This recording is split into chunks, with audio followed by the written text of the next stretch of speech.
Welcome back to A Plus Parents, everyone. And I have a celebrated author with us today. Super, super cool. So I'm going to introduce you to Alan Brokken. And he is, he's a teacher at heart, right? And he's a husband, a father, a homeschool family. And for him, what he says is father most of all. He's a writer, and I'm going to give you a little hint right now. He is probably the best dad joke teller I have met ever. So we're going to talk a little bit about what he does and how he gets out his dad jokes out in the world. But he began writing a series called The Towers of Light. And he really started to write that for his own children to really illustrate the deep truths of the Bible, which is just awesome, engaging. And also he wrote it in a way that's age appropriate. So, when you're looking and you check out his books and what he's done, really looking at like what's possible for your family as well. And 15 years of his life he's dedicated to to volunteering roles, but also in children's ministry and in youth development. So he is all about young people, which just makes me, man after my own heart. I'm so excited to have you here. His children are now grown; they're off to college, and so now he's telling stories. And as he says, he brings to life what clean humor looks like, right? And he does it on social media. The website where you can find him is towersoflight.net/homeschool. We'll have that in the show notes so you can check it all out, and it'll take you to all of his social media pages. And you can even get in on his dad jokes. So he sends something out every day. Anyway, Alan, first of all, thank you for making your day work to be here. Just delighted to have you here. So welcome to the podcast. Hey, glad to be here. That's pretty awesome. I'm thrilled. Good. Well, very cool. And, Alan and I met at the Florida Parent Education Association, which is known as FPEA, the homeschool convention, back in May of this year in 2023. So just super cool. I get to go out when I'm there and wander around and just look for interesting people that we can come and then introduce to you, our listening audience, to be able to find out more about what they're up to and how they can make a difference for you in your homeschooling journey. So, as we get started, Alan, you really kind of discovered homeschooling, and our family, same, like we discovered homeschooling. So what made you to decide for yourself to add, a homeschool curriculum to the mix of your own life? And by the way, if you're looking at the video, I know our young people, if they're watching the video right now, they see all those Star Wars magazines up there or the comics up there. So we'll have to come back to that too. But when you got engaged and involved in the homeschool world, kind of what made you make that decision to get involved? Well, so I was traveling for work 4 days a week, and it was just rough. Like, it was a consulting thing where you don't have a lot of control of your schedule. So, you could work for 2 or 3 weeks straight where you're off doing customer stuff, and then all of a sudden you have your what they call on the bench, right? You're not billing customers, and so they just kind of expect you to take vacation then, right? Because if you're not making money for the company, that's the time you get to go take vacation. And that got really complicated because public school, we couldn't make that work with the school schedule. So we just decided, hey, it's time to do something different, and ended up homeschooling. Just as, it seems kind of weird to say homeschooling was more convenient for us because it's a lot of work, but it was more convenient for us. And, there were some things going on at school with our kids too, but we made that choice in 2009, and now we've got, 3 in college. Wow. Yeah, obviously a good way to go, right? We just graduated our first one this year, and just so excited to see, it's funny, he graduated this year, and I was, going through and doing his transcript, right? And it was he had 48 high school credits, to graduate. Like in our state in Florida, he needed 24. It was like, you got 48. He's like, you did great. He did his double major in high school. So that's nice. How it's said and done, right? So now your books are audiobooks. So tell us a little bit more about, about the way the audiobooks work, and just kind of the formatting of all that. Yeah. So one of the things that we had challenges with as a family was as our children were learning to read at different points, it was just tough, right? Like, teaching a child how to read, getting them to be consistent with it can be challenging, especially if they're super distractible. And then there's just some learning things about, some kids just have some real challenge reading. And so what we found with one of our children in particular was he had to hear it Wally followed along on the page. That was the only way he could get comprehension to work, was listening to someone while he followed along. Now it took a little bit, and eventually he could read on his own, and it wasn't a problem. But for a couple of years there, we were just kind of burying ourselves in like Audible books and getting things from the library to be able to provide that extra help. And so when I wrote my own books, I was like, well, I need to make sure homeschool families have that available to them, as a way that they can do this. Now, if you're familiar with audible.com, that's not terribly cheap way to get your books, right? Like that's kind of expensive. And so what we did was we partnered with a company called Mega Voice. They make these solar audio Bibles that go all over the world, but you can actually get my books on an audio player, and it's significantly cheaper than buying it in the digital formats other places. And these things, and we have a lot of different formats. We have the Tower of Light format here, flashlight, solar thing, but it's also got stories in the Bible on it. But the gist of it is, we wanted to make it economical to be able to allow a kid to listen as they follow along on the page, but also take stories with them. Like one of the big things parents have said, it's been great when they have like soccer or they're doing practices and whatnot. They can just take the player with them and listen to it anywhere without a screen to crack. And these things are super tough. I had a couple boys send me some video of throwing it around Oklahoma playground, so I know it's sturdy construction for rugged play. That's awesome. So it doubles as a football at the same time. Right. Well, and the like better model is actually a flashlight. So it's solar powered flashlight. It's kind of a nice little survival item, but especially if you've got older kids, maybe, say 11, 12, and you're going to scout camp and stuff like that. A Bible's kind of heavy to carry along, but this has got it on, and it's pretty nice. Oh, that's awesome. That's really, really great. Wow. Yeah. Make my traveling easier too. That's great. Mm-hmm. When you're developing things and to go through the process of age appropriate. So for parents that are checking out, or young people that are checking out your programs, how do they know what's the right fit for them? Like, how do they know which, do you have it set up so that it's by age, or is it just kind of more by story, or how does that work? So everything we have right now is really tiered to middle grade, right? So 3rd to 6th grade is kind of the band we've got, and we've actually had it like evaluated. There's a company called Lexile that goes and scores things to tell you, from a school what grade level they are. So we had it all kind of evaluated and set in that 3rd to 6th grade range is what we have right now. However, I have lots of parents that say, but my littles need something. And so we've got some books coming out, some picture books coming out that will be, for lower grades. Book 1 is going to be called Meow Meow Milks the Cow. And so it's about a character, these are characters from our, older books, but for younger kids. So we're working on that kind of thing to make it age appropriate. But then we've also just, one of the tricky things about like family read aloud. It sounds like you've got more than one child and might have had to deal with this, but when you've got say a 5 to 12-year-old, that range, keeping a story interesting for kids is hard, because if you focus sort of on emotional depth and complexity over here, your 5-year-old's going to wander off. On the other hand, if it's all just silliness, your older kids will wander off. And so I worked really hard to have kind of a mix of, sort of depth, mystery, psychologically complex things, some just great action and building stuff to keep you interested in what's going on. And then there's some whimsy. We've got silly characters that do things every now and then that keep the young ones engaged. Wow. Oh, that's so cool. I was like, all right, well, I'm already, I got my notes on the side here. It's like, I'm heading to the site, right? Yeah.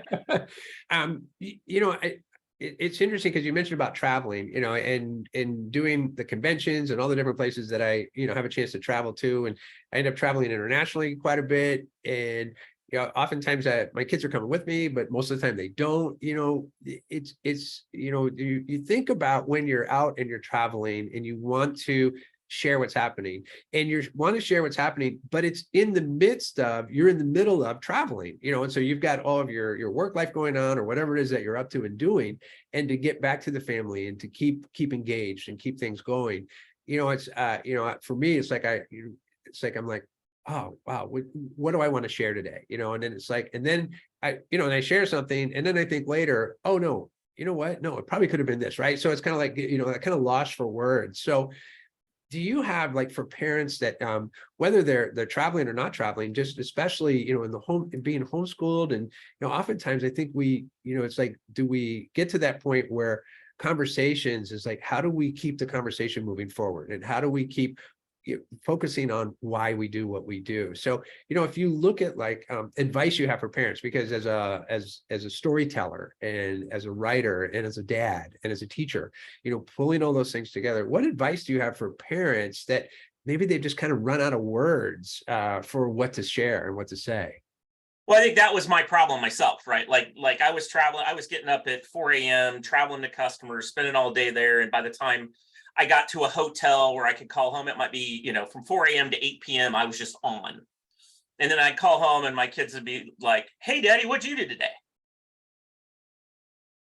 And I got nothing. The last thing they wanted to hear about was like RSA 2048 bit encryption. Like that wasn't a conversation we were going to have. And so my first trick I learned was the kids will tell you stuff, right? Sometimes they might be going on about, well, Sparkle Frog, right? My youngest would tell me what Sparkle Frog did today, and I just go, "And then what happened?" And then he'd tell me some more. And then what happened? He'd tell me some more. So I think that my first thing is sometimes it's just, come up with a catchphrase to see if you can keep your kid talking, because at least you're connecting on something they care about. But eventually, after a couple of weeks of me pulling "and then what happened?" My son said, "No, Daddy, you tell me what happened." And so then it turned into I had to be proactive. And so I think one of the things is, from an advice perspective, is I started to prioritize time in my day just for what am I going to do to connect. And so like my best times are, say it sounds kind of crazy, but like from 5 a.m. to 8 a.m. Like I grew up on a farm. And so and then I was in the military. So getting up early and doing stuff, like I'm awake, I can make stuff happen. So, I'd say if this is a problem you have where you're just exhausted and you can't connect at the end of the day, spend a little time scratching some notes, little story, anecdote. Maybe you just remember a funny thing that happened when you were a kid. Make sure you write that down, and that way you can play it back later. But the other thing is then one of the things I try to do is just make it fun for people. So I put out my newsletter that is the Silly Celebrations newsletter. And so I find it interesting, something that could be fun every day holiday that you didn't know existed. So like a couple days ago was National Bingo Day. And so I'll send you out a reminder to let you know that a weird holiday, happens. And you can use that as your conversation piece, right? Like you can take, "Oh, it's National Bingo Day. Well, I don't have anything to say, but let's play bingo," or whatever it might be that comes up that day. And then I give you a joke of the day too. Wow. That's, as you were sharing that, it something occurred to me, because, oftentimes, and I think this happens more in the teen world, they get to that 12, 13, 15, 17, 18, and it's like, so what'd you do today? Or how was your day? What'd you learn about today? And the number one answer is nothing, so but I think that you're modeling how to have those kind of conversations. Do you notice that as being able to model that for your kids, do you find when you ask them about their day, do they come up with more than just the nothing kind of answer? Do you see that too? Well, I learned once they hit the 14, 15, I learned that you had to ask more specifically than that, right? Like, so you couldn't ask what'd you do today? You had to ask something like, "So how was theater club today?" Or, "Hey, did you get a hold of your robotics team and what did they do?" And like, if you ask them about their friends and relationships, they tended to be able to, like, it all had to be about relationships more than anything else. Like, and so that took some work just to know who their friends were. Because I was still traveling. I mean, that was a little non-trivial, but just to say that I think that's kind of how you navigate that, is because at that age, it's not what they did, it's who they interacted with or how that's going. Love it. Wow, it's great, because as you're sharing that, so I know what I'm getting, right? So I know our listeners the same place. It's like they're starting to think about it. It's like, and what it does is it has me have to practice being very present to what my kids are up to. So I've got to do my own due diligence there, right? And know, because I think about it, I know what they do, and I know kind of what their day looks like, right? But really getting engaged, and also, I'm going to take a guess. When you ask those kinds of questions, you're genuinely interested in what they have to say. And I think sometimes we ask questions just to ask a question, but not always that we're really, really interested in the answer. It's more about just having a conversation. But I can, just from hearing you share, it's like, I can tell there's a genuine interest in the question itself. And I think that's super important. It's like just my own reminder of that for when I'm, just chat with my own children. It's awesome. And as well as our students, it's like, well, what's important to you, and knowing more about what they're up to. This is awesome. Okay, so the newsletter, tell us a little more about that, and how do people subscribe to it, and what are they going? They're going to get the dad joke of the day, which is awesome. And you mentioned National Bingo Day, so I know I'm packing a lot of stuff into this question, right? But when you mentioned National Bingo Day and tying the newsletter into different holidays, do you ever run out of holidays? Is there something out there all the time? Well, no, there's an infinite amount of holidays. I never have a problem finding one. Some days they're no fun. Okay, like some days it's just that there isn't a funny one, there isn't a clever one that day, and you just kind of have to put up with it. Like we literally celebrated National Beeswax Day on the that was what I could come up with. So Right. so the way it's put together, and I have an assistant that helps me because she's amazing at curriculum. So it's homeschool families putting this together, but basically we try to find activities to do. So it's the kind of thing of 2 or 3 days a week we'll give you, hey, it's National Beeswax Day, here's something you could do with beeswax that's a learning thing, right? And some of those things we create, some of them we get from other sites, but just to say we curate stuff to go with those holidays if it's not obvious, right? And then there's the joke of the day. So I'll give you an example. We were mentioning Bingo Day. So what makes a game of bingo lifeless? What makes the game of bingo lifeless? Okay, I don't know. A lack of O2.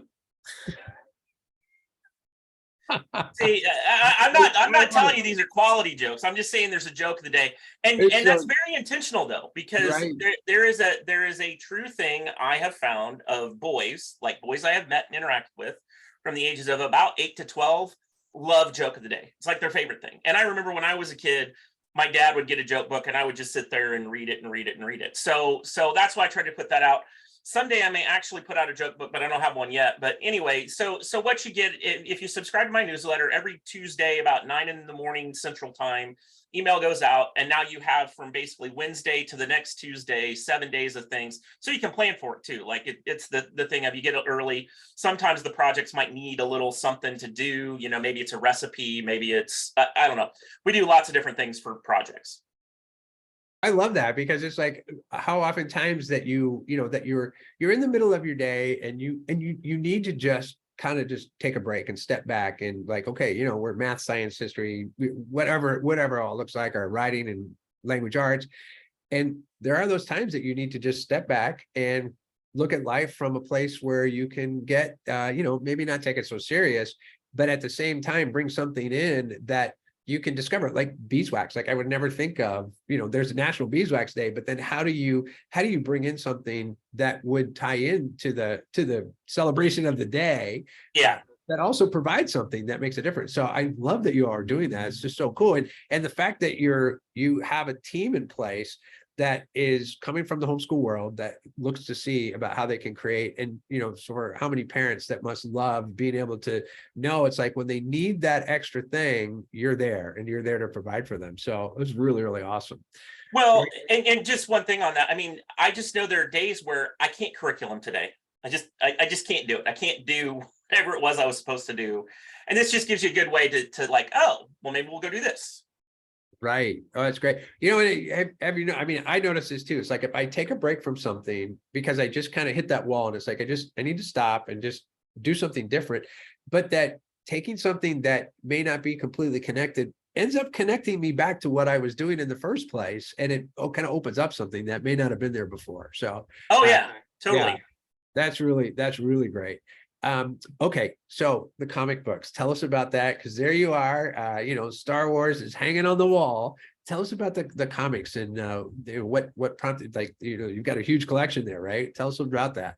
Yeah, so when I was a kid, I mean, I've been working since I was 6 on a farm. So I did have a little bit of extra money here and there. So the comics are kind of a reminder of that sort of humble upbringing of, each one of these is some number of hours of work to get that. But this one in particular, I think, is my pride and joy. So So when you have a writing assignment for your kids, you might ask them to write to the letter to the editor of their favorite comic book, because they could get published in there. Look at that. There you are. So you're published in which Star Wars comic is that? Star Wars comic 84. I had and this is like original run Star Wars comics for Marvel. Wow. What year was that? 80. I don't know exactly. It was 82, maybe. Wow. Okay. 83, something like that.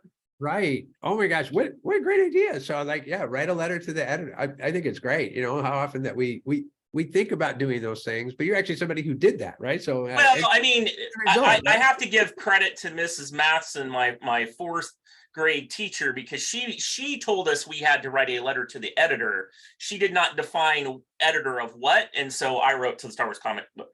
Oh my gosh, that's great. Well, let's go fourth grade. So you were in the fourth grade when you did this? Yeah. So wow. I could probably do the math and figure that out, but it was 82 or 83. That's okay. All good. Oh man, that's so great.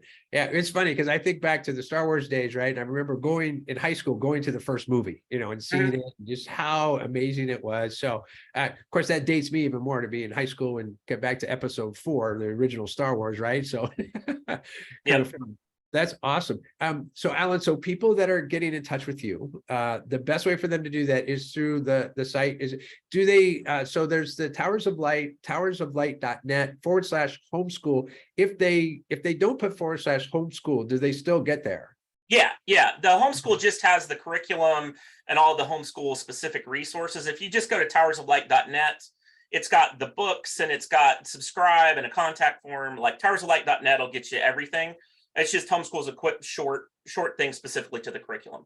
And on that page, you can get a free sample. Like you can sample our curriculum, just, you know, it's kind of 3 days of it to try at home. Oh, that's great.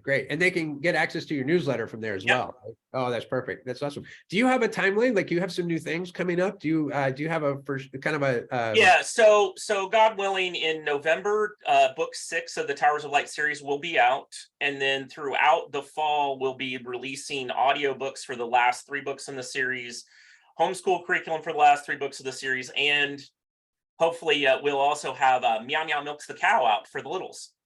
I love it. Meow Meow Milks the Cow. That's awesome. Well, Alan, if it's okay with you, let's get back together like October, November time frame. That sounds great. Yeah, and then we'll kind of see what's happening and when things are getting ready to come out, and we'll let everyone know what you've got coming and get everybody out there to check it all out. Okay, cool. That would be awesome. All right, great. Well, everyone, first, Alan, thank you for making your day work to be here, because I know, you know, being in the world of like, you know, taking some time to just kind of sit back, have a conversation like we're doing. So I appreciate you making your time work to do that. And for everybody listening today, as always, thank you for listening and tuning in. And we'll see you next time at A+ Parents. Bye, everyone. See ya.